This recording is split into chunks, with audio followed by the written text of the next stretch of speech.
Mereka bilang ini Rp1.000, ya kan?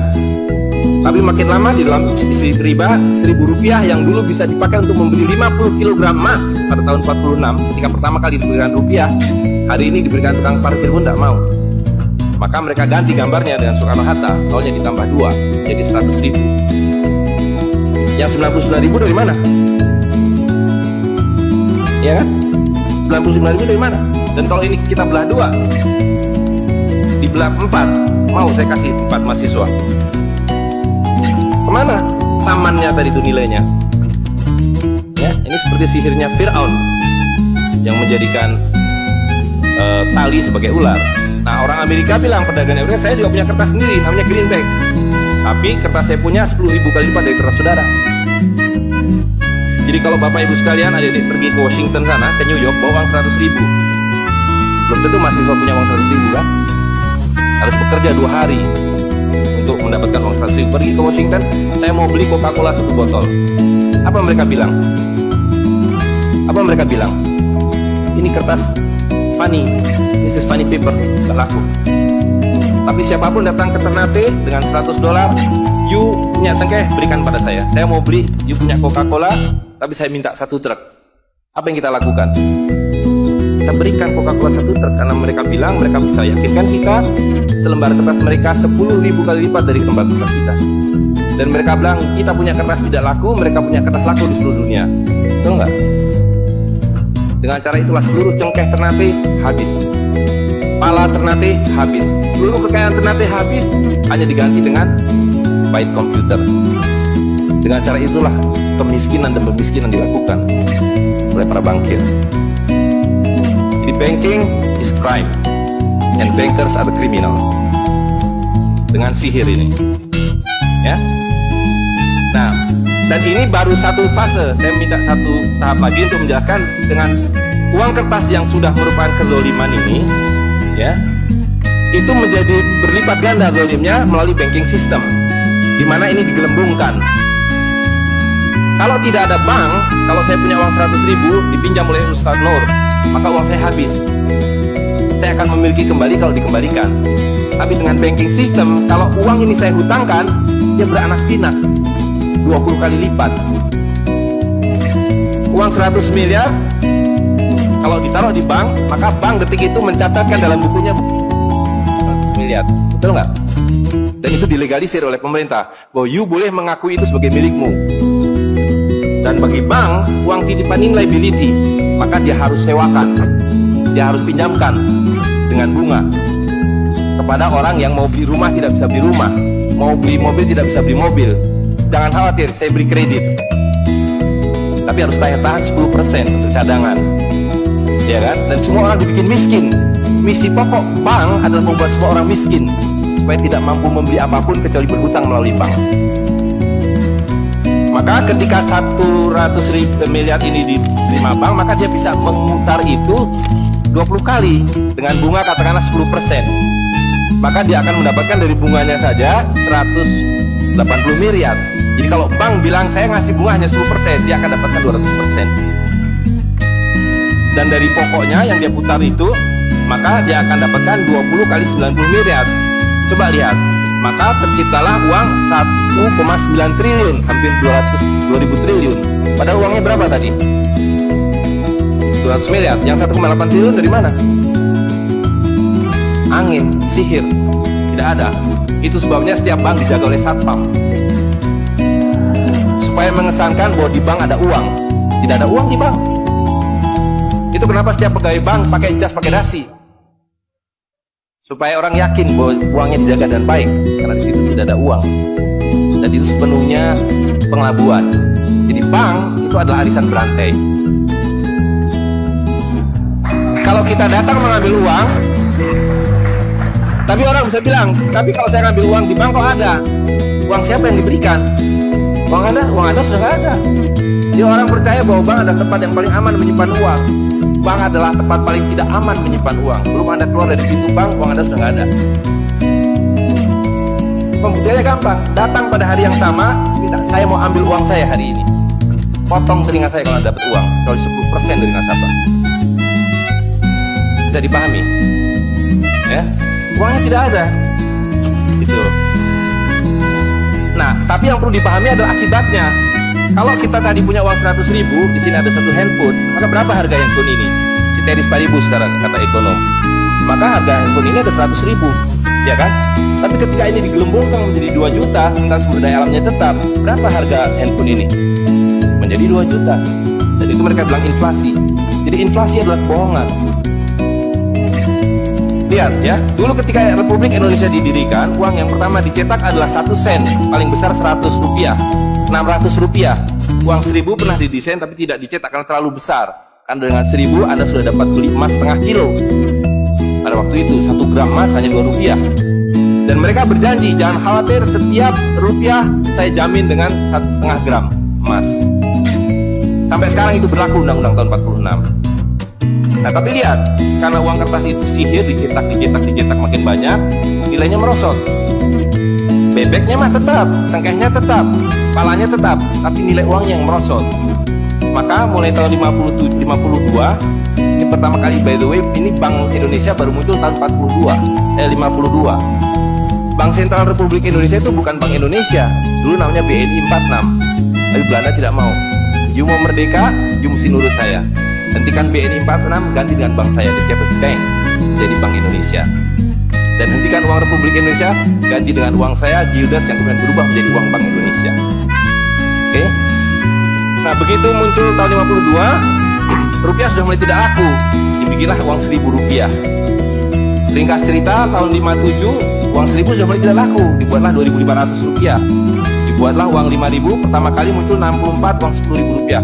Pak Karno bilang kita sudah terlalu miskin, maka uang 1.000 digunduli menjadi 1 rupiah yang disebut centering. Tapi tidak lama kemudian muncul lagi, karena uang kertas adalah penipuan, worthless, no value. Ringkas cerita, Pak Harto dibilang berhasil dalam pembangunan, dia bikin uang 50.000 rupiah dengan gambar Pak Harto dan kapal terbangnya. Tapi inilah ilusi yang lain, inilah sihir yang lain. Semakin besar uang Anda bukan semakin kaya, semakin uang besar Anda berarti semakin miskin. Jadi ikuti. Maka ketika terjadi krismon, rupiah makin tidak laku, harus dibikin uang 100.000. Dan sekarang uang 100.000 sudah mulai tidak laku. Ibu-ibu sudah komplain kalau pergi ke pasar dengan 100.000, betul nggak Bu? Saya tidak bisa beli apa-apa ini.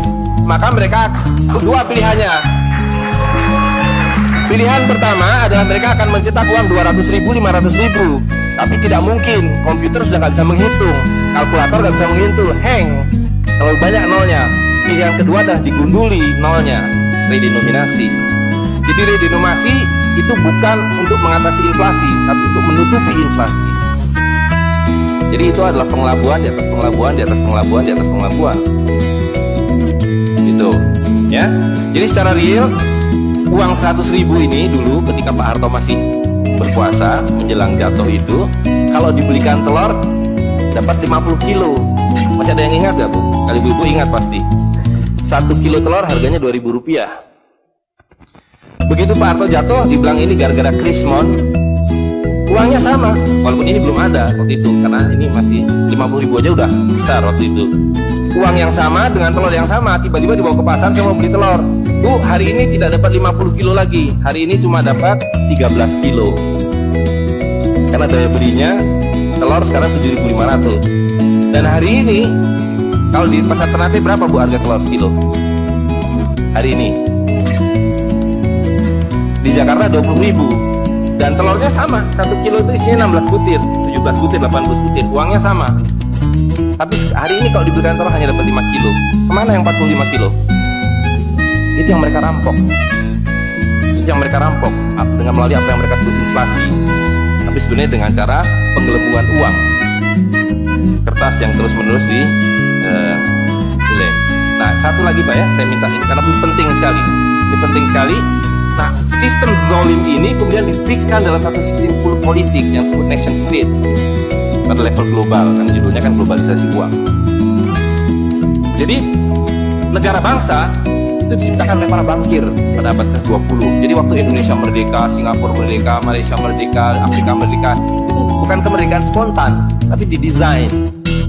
Didesain karena kalau dulu mereka mau merampas cengkeh orang Ternate, mau merampas kepala orang Ternate, dia harus bawa serdadu ke sini, dia harus ambil cengkeh dan palanya, repot kan? Maka dengan menciptakan uang kertas, mereka tetap bisa mengambil cengkeh orang Ternate, mengambil pala orang Ternate tanpa harus kirim serdadu di sini. Dan karena itu saya kasih merdeka. Tapi satu mesti bikin bank sentral, kedua pakai uang kertas, supaya saya tetap bisa membeli satu barel minyak Anda dengan harga 4 sen dolar. Karena mencetak uang ini biayanya hanya 4 sen, 500 rupiah. Ya, jadi berapapun harta yang kita punya bisa dibeli dengan cara itu. Nah, lalu tadi saya sudah ceritakan uang kertas itu dimunculkan bersama dengan konsep negara nasional plus hutang negara. Boleh merdeka tapi miskin, rakyat penyakitan, rakyatmu bodoh. Tapi jangan khawatir, saya punya uang, sekolahkan rakyatmu, bikin pembangunan, saya kasih hutang, ya kan? Nah, jadi tugas pemerintah itu, republik, adalah satu, mengambil hutang dari bank, menghabiskan hutang itu melalui apa yang disebut APBN. Lalu dulu mereka tanya, jadi bagaimana saya membuat APBN? Jangan khawatir, sekolahkan anak-anak pintar kamu ke Berkeley, ke Chicago, ke Harvard. Mereka dididik untuk membuat pembangunan. Lalu dikasih paket hutang dan diajari kalau nggak bisa kirim konsultan seperti John Perkins dan sejenisnya. Lalu ada satu pertanyaan, bagaimana kami membayar hutang kami kalau begitu? Mereka bilang, punya 200 juta rakyat, pajaki rakyat kalian. Pajaki rakyat kalian. Kalian punya pala, punya cengkeh, habisi hutang kalian. Karena membayar hutang, kalau kita hutang 5 miliar dolar setiap tahun, apa mereka kasih berkoper-koper dolar? Apa yang mereka kasih ke kita? Mereka hanya mengetik di komputer 5 miliar dolar, ting, masuk ke Bank Indonesia. Nanti Bank Indonesia tinggal kirim ting ke Bappenas, Bappenas ting ke departemen itu. Tapi ketika kita mau membayar hutang mereka, bisa kita mengetik di komputer 5 miliar dolar, ting, dibiarkan ke Bank Dunia. Gak bisa, mesti punya devisa. Dari mana kami punya devisa? Mesti beli dolar kami. Caranya tebang hutang kalian, habisi boksit kalian, habisi mineral kalian. Betul nggak? Nah, jadi itulah yang terjadi di dalam sistem Fir'aun sekarang ini, bahwa pemerintah itu didesain hanya untuk mengambil hutang dari bank, menghabiskan melalui APBN dan proyek, kemudian memajaki rakyat. Karena itu pajak semakin hari semakin tinggi, semakin banyak, semakin tinggi, semakin banyak. Gitu. Nah, jadi kalau digambarkan seperti ini, ya kan? Wilayah domestik nasional itu adalah demokrasi. Supaya kalau 5 tahun harus ganti. Kalau ada presiden, ada perdana menteri yang tidak nurut pada para bankir, out. Tapi para bankir tidak pernah berganti. Mereka turun-temurun, perusahaan swasta, anak beranak pinak. Pikirkah hanya 400 keluarga di dunia ini yang menguasai seluruh sistem keuangan dan politik. Jadi kita ini sekarang utangnya tiba-tiba sudah 2.100 triliun. Padahal tahun waktu Pak Harto jatuh itu hutangnya hanya berapa? 50 miliar dolar, 500 triliun. Sekarang sudah 2.000 triliun. Dan begitu kurs dolar berubah, hutang kita nambah. Gitu. Dan BI tidak pernah memenuhi janjinya, karena tugas pokok BI adalah menjaga stabilitas kurs. Tidak pernah bisa dan tidak akan pernah bisa apapun yang dilakukan, karena memang tidak ada nilainya. Gitu. Nah, jadi sebagai penutup, maka apa yang harus kita lakukan adalah melakukan membalik seperti yang mereka dulu lakukan. Yang mereka dulu lakukan adalah mengambil emas dan perak dari orang tua kita, mereka lebur menjadi batangan, dia simpan di berangkas, dan kepada kita dikasih toilet paper ini, kata Mahathir Muhammad. Maka yang harus kita lakukan sekarang sebelum ini jadi apa? Oncom, lebih berharga oncom. Tukarkanlah menjadi emas dan perak, menjadi dinar dan dirham, dan kemudian gunakan untuk muamalah. Karena Nabi sudah mengatakan akan datang satu zaman di mana yang semua yang kamu miliki tidak ada harganya, tak bisa nilai kecuali dinar dan dirham, kecuali emas dan perak. Jadi kalau dilihat, lihat dolar dalam dinar atau dinar dalam dolar dalam 10 tahun terakhir, 2004 itu cuma 54 dolar, hari ini sudah di atas 250 dolar. Dan lihat, punya uang kertas ya, kalau kita pakai untuk menyimpan naik haji, kalau Anda menabung dolar, maka tiap tahun naik. Saya sudah hitung ini, dan ini valid sekali. Naik setiap tahun itu 3,5%. Kalau Anda menyimpan rupiah, setiap tahun naik 5%, nggak nyampe-nyampe. Tapi kalau Anda menyimpan dinar, maka dia akan turun 8% tahun. Jadi tahun 2000 naik haji butuh uang 21 juta rupiah. Kalau dinar butuh 71 dinar. Tapi hari ini kalau mau naik haji butuh hampir 40 juta rupiah. Dinar cukup dengan 16 dinar. Jadi dulu kalau punya rupiah naik haji satu orang, sekarang sampai Dubai suruh pulang, nggak cukup uangnya. Tapi dengan dinar dulu naik haji satu orang, sekarang bisa naik haji 4 orang. Dengan kata lain, kalau Bapak Ibu sekalian serahkan cengkeh Bapak Ibu sekalian dan menerima uang kertas, Anda 4 kali miskin. Detik itu juga dalam konteks ini. Maka serahkanlah cengkeh dan katakan, saya mau serahkan cengkeh, bayar kami dengan dinar, bayar kami dengan dirham. Saya serahkan pala kami, bayar kami dengan emas dan perak. Saya tidak mau uang palsu ini, uang-uangan ini. Saya mau uang yang sebenarnya, uang dari Rasulullah SAW. Ya, gitu. Dan harga minyak ini palsu semua. Dibilang minyak naik turun naik, tidak ada minyak naik. Kalau dengan dolar dia naik terus, tapi dengan dinar dia flat. Sekali lagi, bahwa sumber daya alam itu terbatas, maka alat tukar pun harus terbatas. Jadi ketika kita menggunakan kertas ini bergelembungkan. Tapi ketika Anda menggunakan emas dan perak, ini sama. Maka sekali dia punya alat tukar, nilai tukarnya dari zaman Rasulullah SAW seekor kambing, hari ini 1 dinar dapat seekor kambing. Zaman Nabi dapat seekor ayam 1 dirham, hari ini dapat seekor ayam. Tidak ada yang berubah. Sekali lagi pemiskinan itu adalah dibikin oleh sistem. Dan tadi sudah disampaikan bahwa dari tahun ke tahun di dalam slide yang sebelumnya dalam penjelasan itu bahwa dinar dan dirham itu selalu dicetak oleh para sultan. Jadi lihat, ketika para sultan berkuasa, para sultan berikan emas dan perak pada rakyat. Para sultan sudah disingkirkan, diganti oleh para bankir, emas dan perak mereka ambil, diberikan kertas. Itu yang terjadi dari abad ke-19. Maka alhamdulillah pada hari ini kita melihat bahwa kesultanan sudah kembali dengan dinar dan dirham.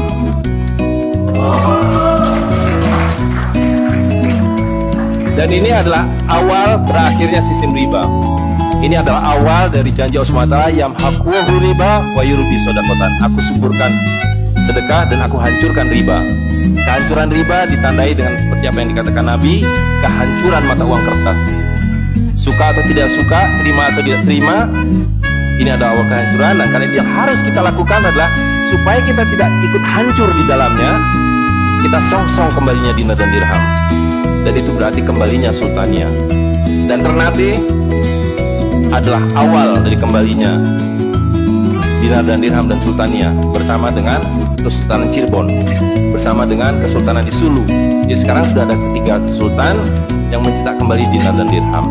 Dan ini akan mengawali kembalinya dinar dan dirham di seluruh dunia. Jadi kalau pada abad 15, abad 16, abad 17 bangsa Ternate sudah sampai ke Madagaskar, sudah sampai ke negeri atas angin di Spanyol, maka pada abad 21 kembali Ternate sampai Spanyol. Ternate sudah kembali sampai Afrika Selatan, sudah sampai Eropa melalui dinar dan dirham yang berlaku di seluruh dunia. Orang Amerika tidak bisa mengatakan emas saya 5 kali lipat dari emas saudara, tidak bisa. Emas kami dari Ternate sama harganya dengan emas kalian. You 1 dinar, kami 1 dinar. You 1 dirham, kami 1 dirham. Itulah keadilan. Ya. Jadi karena itu Bapak sekalian, yang terakhir sekali saya ingin sampaikan, dinar dan dirham yang kita bicarakan ini tidak ada artinya kalau berhenti hanya di dalam ruangan ini. Dinar dan dirham harus segera berkemerincing di kota Ternate. Dan ada semua yang harus memulainya. Tadi 2 orang sudah menyatakan diri sebagai relawan Jawara, jaringan wirausahawan dan pengguna dinar dirham Nusantara. Maka dalam waktu sebentar, insya Allah di Ternate dari 2 orang ini akan menjadi 2.000 orang yang menggunakan dinar dan dirham. Ya, dari 2.000 akan menjadi 200.000 seluruh penduduk Ternate menggunakan dinar dan dirham. Dan Kanjeng Sultan dari beberapa waktu yang lalu sudah mulai membagikan zakat dalam dirham. Jadi di Ternate itu sekurangnya sudah ada 1.000 orang memiliki koin dirham yang dibagikan oleh Sultan. Dan itu adalah awal. Ini baru awal dari kembalinya Islam dan berakhirnya kezaliman. Jadi sekali lagi Bapak Ibu sekalian, marilah segera ya ular-ular Fir'aun itu kita akhiri dengan cara yang sangat mudah, yaitu kita mentaati perintah Allah SWT. Allah SWT mengatakan wa halalul bai' wa harrama riba. Aku halalkan berdagang dan aku haramkan riba. Dan uang kertas adalah riba par excellence. Di dalam uang kertas ini ada dua riba sekaligus. Ya, jadi saya kira itu saja. Saya mohon maaf mengambil waktu agak terlalu banyak, tapi ini penting karena supaya clear semuanya. Ya, karena ini baru pertama kali dibicarakan di